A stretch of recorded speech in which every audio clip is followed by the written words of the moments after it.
खैर मकदम है आपका आज की इस वीडियो में। आज की इस वीडियो में हम बात करेंगे नेशनल करिकुलम फ्रेमवर्क जो कि सेकेंडरी एजुकेशन के लिए बना है, जो रिसेंटली एनसीईआरटी की वेबसाइट पे पब्लिश हो गया है।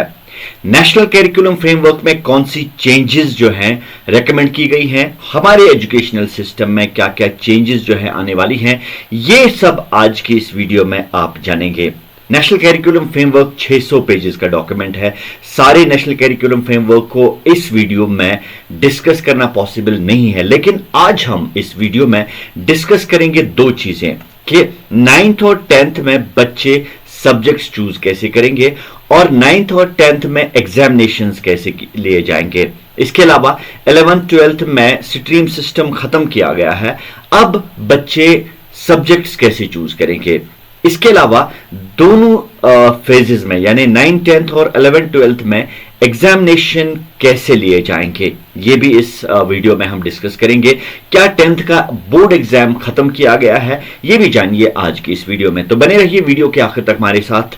वीडियो थोड़ा सा लंबा होने वाला है, लेकिन आपके लिए बहुत ही इंपॉर्टेंट और बहुत ही इंटरेस्टिंग वीडियो होने वाला है। तो बढ़ते हैं आगे, करते हैं आज का वीडियो शुरू। तो सबसे पहले हम बात करेंगे नेशनल करिकुलम फ्रेमवर्क 2023 के बारे में। तो पहले वीडियो के इब्तिदा में हम बात करेंगे फर्स्ट फेज की, जो 9th और 10th का फेज है। उसमें बच्चे सब्जेक्ट चूज कैसे करेंगे। जी हां, अब बच्चे 9th में ही अपने सब्जेक्ट जो है वो चूज करेंगे। कैसे करेंगे अब हम ये डिस्कस करेंगे। सबसे पहले 9th में जब कोई बच्चा एडमिशन लेने आएगा एक स्कूल में, हर स्कूल में एक बच्चे के लिए 3 लैंग्वेजेस होनी चाहिए, R1, R2 और R3। यानी 9th और 10th में हर बच्चे को 3 लैंग्वेजेस पढ़नी पड़ेंगी और इन 3 लैंग्वेजेस में at least 2 languages should be of Indian origin, यानी 2 लैंग्वेजेस इंडियन ओरिजिन के होनी चाहिए। इन 3 लैंग्वेजेस के अलावा बच्चे को 7 करिकुलर एरियाज चूज करने हैं, या यूं कहिए कि 7 सब्जेक्ट्स चूज करने हैं। वो 7 सब्जेक्ट्स क्या होंगे? Mathematics and computational thinking, social science, science, art education, physical education and wellbeing, vocational education and interdisciplinary areas. ये 7 करिकुलर एरियाज या ये 7 सब्जेक्ट्स प्लस 3 लैंग्वेजेस, यूं बच्चे को 10 सब्जेक्ट्स चूज करने होंगे 9th और 10th के लिए। ये जो 10 के 10 सब्जेक्ट्स हैं, इनमें डिटेल्ड कोर्सेज होंगे या क्रेडिट्स होंगे। तो सब्जेक्ट्स चूज करने का तरीका यह है कि सबसे पहले लैंग्वेजेस का पोर्शन है, इन लैंग्वेजेस में से 3 लैंग्वेजेस चूज करने पड़ेंगे, जिनको R1, R2 और R3 नाम दिया गया है। और इसके अलावा 3 लैंग्वेज के अलावा 7 और करिकुलर एरियाज या 7 और सब्जेक्ट्स जो हैं वो चूज करने होंगे। लेकिन ये टोटल 10 सब्जेक्ट्स बनते हैं और इन 10 सब्जेक्ट्स में से 3 सब्जेक्ट्स लाइक ये है आर्ट एजुकेशन, और उसके बाद जो है physical education and wellbeing, and finally vocational education. In 3 curricular areas का जो असेसमेंट होगा, एग्जामिनेशन होगा, वो लोकल असेसमेंट होगा या स्कूल बेस्ड असेसमेंट होगा, लेकिन एक्सटर्नल एग्जामिनर के जरिए जो है वो लिया जाएगा। यानी क्वेश्चन पेपर्स बोर्ड से आएंगे, लेकिन एग्जाम लोकली स्कूल में होगा, लेकिन एक्सटर्नल एग्जामिनर जो है वो आएगा असेसमेंट लेने के लिए। ये अब आप तक जो है ये बेसिक इंफॉर्मेशन है सब्जेक्ट चूज करने के हवाले से। अब हम आते हैं एक और चीज की जानिब। All the secondary schools will need to offer 3 languages as well as 7 subjects so that all students are able to complete grade 10। Out of these 10, 3 subjects art, physical education and wellbeing and vocational education would be examined locally. ये हमने बात already की है। अब बाकी assessment कैसे होगा, बाकी एग्जामिनेशन जो हैं वो कैसे होंगे। तो सर्टिफिकेशन के लिए eight the end of 10th class certification के लिए बहुत सारे एग्जाम्स लिए जाएंगे। कितने अभी आपको पता चलेगा। Student must successfully pass board examinations eight the end of grade 10। इसके अलावा these examinations Point to be noted, these examinations are conducted by respective board of examinations with center evaluation. यानी ये सारे examinations बोर्ड के जरिए लिए जाएंगे with center evaluation या central evaluation जो अभी तक प्रैक्टिस थी. अब और क्या चेंजेस है? These examinations should assess the competencies defined in the learning standards for each curricular areas. यानी शॉर्ट में समझिए कि competency based assessment होगा. इसके अलावा लैंग्वेजेस और करिकुलर एरियाज के लिए 3 एग्जामिनेशंस होंगे, यानी R1, R2 और R3 के लिए 3 एग्जामिनेशंस होंगे. क्योंकि 3 सब्जेक्ट्स के एग्जामिनेशंस जो हैं वो लोकली लिए जाएंगे. अब बच जाते हैं 4 सब्जेक्ट्स, और उन 4 सब्जेक्ट्स जिनमें mathematics and computational thinking, social science, science और इंटरडिसिप्लिनरी एरियाज जो हैं उनमें 4 और एग्जाम्स जो हैं वो होंगे. अब इन एग्जाम्स के बारे में और जानकारी हम आपको दें. असेसमेंट स्कीम जो है या क्वेश्चन पेपर जो है ये मैंने ऑलरेडी आपके साथ डिस्कस किया है. Art education, physical education and well-being and vocational education can be prepared by the appropriate board of examinations, and both the assessment and evaluation can be done locally at the school level with external examiner. ये already हमने discuss किया है. अब इसके अलावा क्या नई चीज जो है ऑफर की जा रही है? Boards must offer these examinations multiple times. यानी जो बोर्ड्स को है, बोर्ड्स को बहुत सारे एग्जाम्स जो है मल्टीपल टाइम्स जो है एग्जामिनेशंस ऑफर करने हैं, ईच बीइंग ए साइकिल. यानी एक एकेडमिक ईयर में बहुत सारे एग्जामिनेशंस जो हैं वो ऑफर करने होंगे बोर्ड्स की तरफ से. And students final certification must be done on the basis of their performance across these cycles. यानी इन साइकिल्स में से जो बेस्ट परफॉर्मेंस बच्चे की होगी उसको फाइनल सर्टिफिकेशन के लिए कंसिडर किया जाएगा. और अब हम आगे बढ़ते हैं एक और चीज के साथ, वो ये school and examination boards should be prepared to offer and assess all the 10 curricular areas for grade 10 from the beginning of implementation of this NCF. यानी NCF इंप्लीमेंट करने के बाद ही बोर्ड्स और स्कूल्स को पहले 10 डिसिप्लिन्स में या 10 डिसिप्लिन्स जो हैं वो ऑफर करने हैं बच्चों के लिए, और इन 10 डिसिप्लिन्स के अलावा जो है इन 10 डिसिप्लिन्स का असेसमेंट भी बोर्ड्स को करना है. ये तो थी पहले फेज के बारे में जानकारी, यानी 9th और 10th के बारे में जानकारी. अब हम दूसरे फेज की तरफ आ रहे हैं, यानी नेशनल करिकुलम फ्रेमवर्क जो सेकेंडरी एजुकेशन के लिए बना है 2023 में. इसमें 11th और 12th के लिए क्या चेंजेस रेकमेंड की गई हैं. जैसा कि आपको ऑलरेडी इंफॉर्मेशन है या आप जानते होंगे कि 11th 12th में अब जो है स्ट्रीम सिस्टम खत्म किया गया है. And one more thing, English is no more a compulsory subject for 11th and 12th students.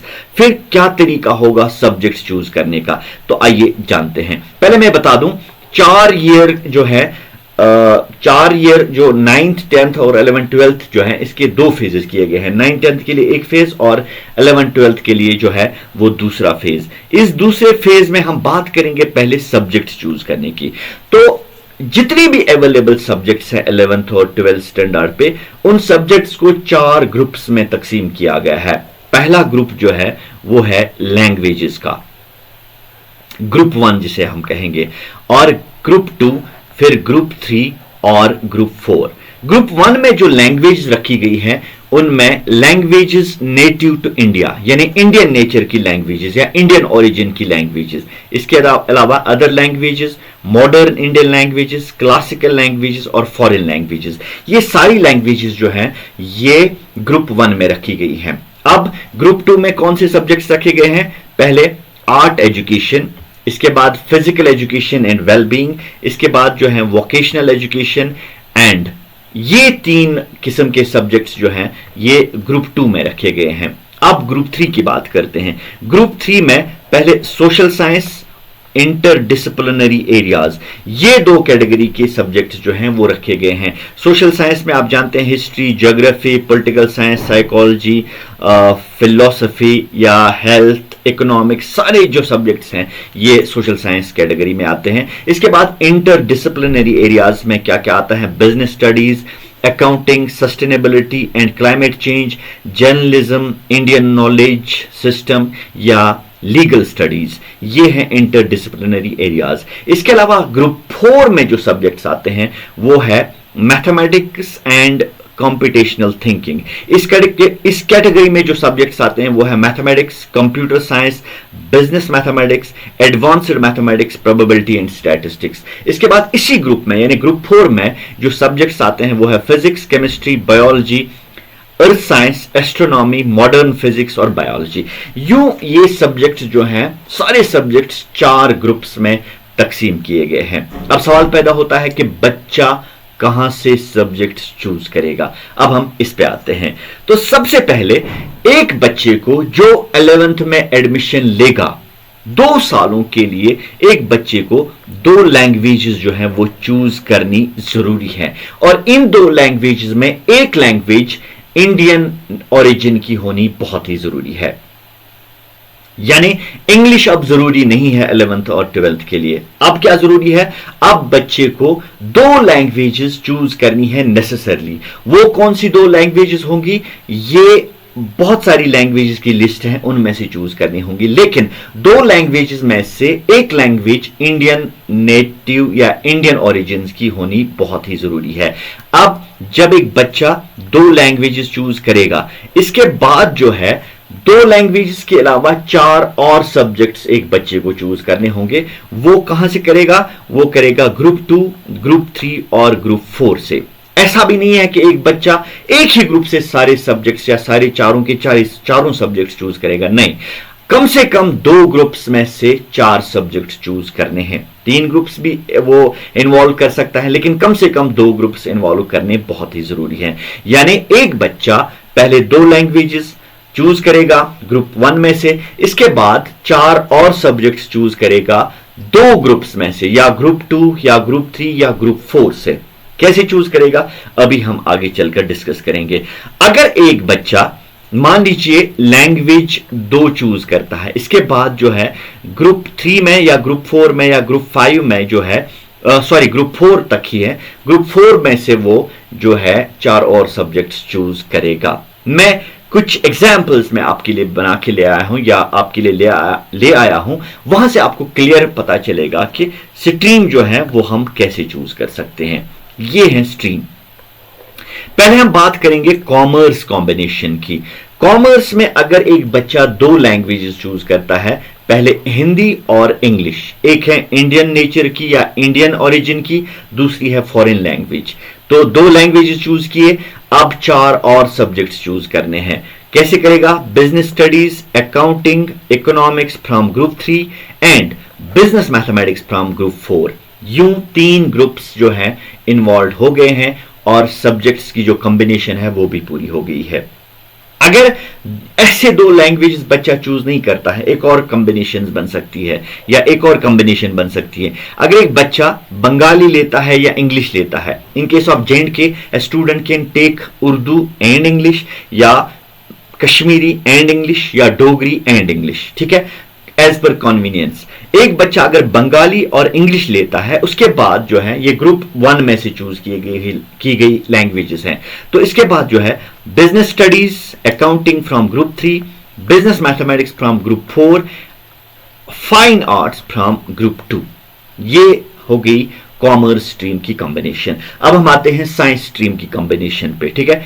तो साइंस स्ट्रीम में क्या क्या कॉम्बिनेशन पॉसिबल हैं? पहले एक बच्चा जो है क्लासिकल तेलुगु या संस्कृत अगर चूज करेगा, यानी 2 लैंग्वेजेस चूज करनी ही करनी है, एक इंडियन नेचर की या इंडियन ओरिजिन की, दूसरी कोई भी लैंग्वेज जो है वो foreign language, classical Indian language या मॉडर्न इंडियन लैंग्वेज में से चूज कर सकता है, लेकिन एक लैंग्वेज इंडियन नेचर या इंडियन ओरिजिन की होनी बहुत ही जरूरी है, बल्कि कंपलसरी है।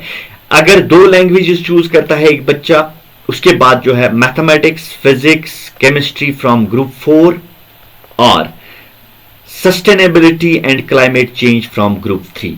ये हो गई साइंस की एक स्ट्रीम क्लियर। अब एक और कॉम्बिनेशन पे हम बात करेंगे। अगर एक बच्चा गुजराती या इंग्लिश लेता है, या मान लीजिए कश्मीरी और इंग्लिश ऑप्ट करता है, या उर्दू और इंग्लिश ऑप्ट करता है, यानी 2 लैंग्वेज हो गए। इसके बाद biology, physics, chemistry from group 4 and Indian classical music from group 2। इसके अलावा एक ऑप्शनल सब्जेक्ट वो ले सकता है। ऑप्शनल सब्जेक्ट यानी ये बच्चे पे डिपेंड करेगा। Optional subject that is mathematics from group 4। ये हो गई साइंस स्ट्रीम की कॉम्बिनेशन भी क्लियर। अब हम सोशल साइंस कॉम्बिनेशन पे आते हैं। अगर एक बच्चा लैंग्वेजेस 2 चूज करता है, मान लीजिए मराठी एंड फ्रेंच, इसके बाद जो है history, economics, psychology from group 3, contemporary music from group 2, ये हो गई कॉम्बिनेशन कंप्लीट।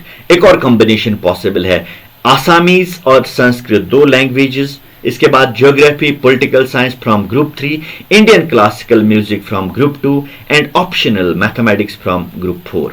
ये भी कॉम्बिनेशन जो है सोशल साइंस की कॉम्बिनेशन है। अब हम मल्टी डिसिप्लिनरी कॉम्बिनेशन पे आते हैं। अगर कोई बच्चा जो है मुख्तलिफ फील्ड से जो है सब्जेक्ट्स चूज करके एक मल्टी डिसिप्लिनरी स्ट्रीम या मल्टी डिसिप्लिनरी कॉम्बिनेशन पे जो है वो ऑप्ट करता है, इसमें है क्लासिकल तमिल या हिंदी 1 या 2 लैंग्वेजेस। इसके बाद gardening from group 2, history, journalism from group 3 and mathematics from group 4, ये एक कॉम्बिनेशन है। दूसरा Pali literature and Malayalam, folk music from group 2, automobile servicing from group 2 and business studies from group 3 and optional subject business mathematics from group 4।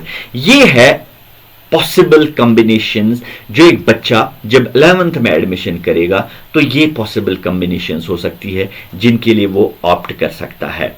अब सवाल पैदा होता है कि एग्जामिनेशंस कैसे लिए जाएंगे, असेसमेंट कैसे होगा।